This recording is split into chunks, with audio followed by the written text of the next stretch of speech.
We respect and revere Jesus more than you. You don't even serve Jesus. I'll give you an example, yeah? At the end of Gospel of John, numerous places, he says, peace be unto you. Peace to you. What do Muslims say when we greet each other? Great service. Assalamu alaikum, which means peace be unto you. I've never been approached by a Christian in the park that says peace be unto you.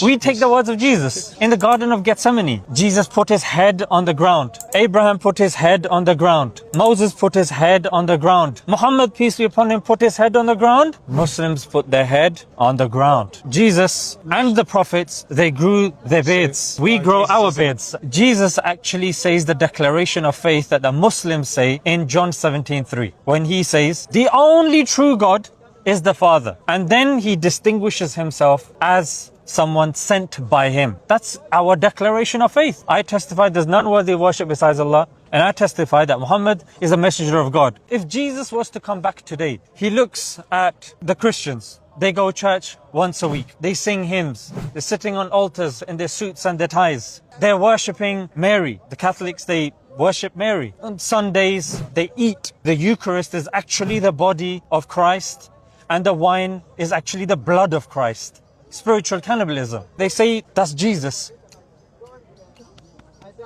How is that respecting Jesus? And imagine if someone's got a morsel of bread and it drops. Oh, Jesus has dropped. And so for someone to come along and say, no, you don't respect Jesus, we do. This is something that a Muslim would look at and go, what is this?